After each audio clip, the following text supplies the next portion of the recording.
Exode chapitre 16. Toute l'assemblée des Israélites partirent d'Élim et ils arrivèrent au désert de Sin, qui est entre Élim et le Sinaï. Le 15e jour du 2e mois après leur sortie d'Égypte, toute l'assemblée des Israélites murmura contre Moïse et Aaron dans le désert. Les Israélites leur dirent : « Pourquoi ne nous sommes-nous pas morts de la main de l'Éternel en Égypte, quand nous étions assis près des marmites de viande, quand nous mangions du pain à satiété ? Au contraire, vous nous avez conduits dans le désert pour faire mourir de faim toute cette assemblée. » L'Éternel dit à Moïse : « Je vais faire pleuvoir du pain pour vous depuis le ciel. Le peuple sortira et on ramassera chaque jour la quantité nécessaire. Ainsi je le mettrai à l'épreuve et je verrai s'il suivra ou non ma loi. » Le 6e jour, ils prépareront ce qu'ils auront apporté, c'est-à-dire le double de la portion ramassée chaque jour. Moïse et Aaron dirent à tous les Israélites : « Ce soir, vous reconnaîtrez que c'est l'Éternel qui vous a fait sortir d'Égypte. Le matin, vous verrez la gloire de l'Éternel parce qu'il a entendu vos murmures contre lui. Que sommes-nous en effet pour que vous murmuriez contre nous ? » Moïse dit : « L'Éternel vous donnera ce soir de la viande à manger et le matin du pain à satiété parce qu'il a entendu les murmures que vous avez proférés contre lui.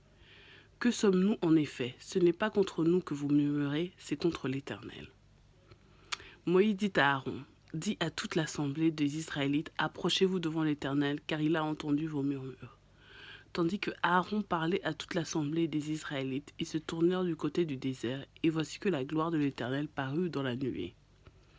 L'Éternel s'adressa à Moïse : « J'ai entendu les murmures des Israélites. Dis-leur : au coucher du soleil, vous mangerez de la viande, et le matin, vous vous rassasierez de pain.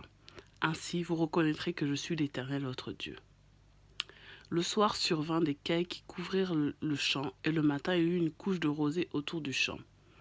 Une fois cette rosée dissipée, il y avait à la surface du désert quelque chose de petit comme des grains, quelque chose de fin comme le gelée blanche sur la terre. Les Israélites regardèrent et se dirent l'un à l'autre : « Qu'est-ce que c'est que ça ?»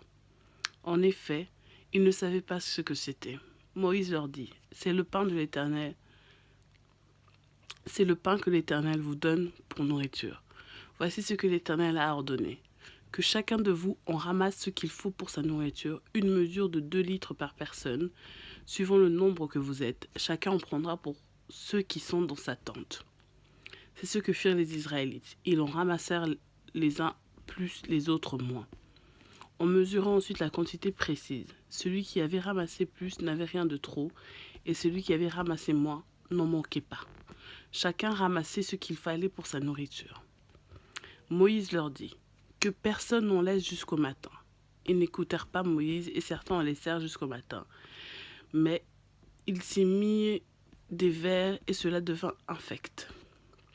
Moïse fut irrité contre ces gens. Tous les matins, chacun ramassait ce qu'il fallait pour sa nourriture, et quand venait la chaleur du soir, cela fondait. Le 6e jour, ils ramassèrent une double quantité de nourriture, 4 litres pour chacun. Tous les chefs de l'assemblée vinrent le rapporter à Moïse. Celui-ci leur dit : « C'est ce que l'Éternel a ordonné. Demain est le jour de repos, le sabbat consacré à l'Éternel. Faites cuire ce que vous avez à faire cuire, faites bouillir ce que vous avez à faire bouillir, et mettez en réserve jusqu'au matin tout ce qui restera. » Ils le laissèrent jusqu'au matin, comme Moïse l'avait ordonné, et cela devint pas infect et ne se mit pas de verre. Moïse dit : « Mangez-les aujourd'hui, car c'est le jour du sabbat en l'honneur de l'Éternel. Aujourd'hui, vous ne trouverez pas dans la campagne. Vous n'en trouverez pas dans la campagne. Pendant 6 jours, vous en ramasserez, mais le 7e jour, celui du sabbat, il n'y en aura pas. » Le 7e jour, quelques membres du peuple sortirent pour en ramasser, mais ils n'en trouvèrent pas. Alors l'Éternel dit à Moïse : « Jusqu'à quand refuserez-vous de respecter mes commandements et mes lois ? Considérez que c'est l'Éternel qui vous a donné le sabbat. Voilà pourquoi le 6e jour, il vous donne de la nourriture pour 2 jours. Que chacun reste sous sa tente, que personne ne sorte de chez lui le 7e jour. » Et le peuple se reposa le 7e jour. La communauté d'Israël donna à cette nourriture le nom de manne. Elle ressemblait à de la graine de coriandre était blanche et avait le goût d'un gâteau au miel. Moïse dit, voici ce que l'Éternel a ordonné, qu'une mesure remplie de manne soit conservée pour vos descendants. Ainsi, ils verront le pain que je vous ai fait manger dans le désert après que vous ayez fait sortir d'Égypte. Moïse dit à Aaron, prends un vase, mets-y 2 litres de manne et dépose-le devant l'Éternel afin qu'il soit conservé pour vos descendants. Suivant l'ordre donné par l'Éternel à Moïse, Aaron le déposa devant le témoignage afin qu'il soit conservé. Les Israélites mangèrent de la manne pendant 40 ans, jusqu'à leur arrivée dans un pays habité. Ils mangèrent de la manne jusqu'à l'arrivée aux frontières du pays de Canaan. La mesure de 2 litres correspond à 1/10 de la mesure étalon.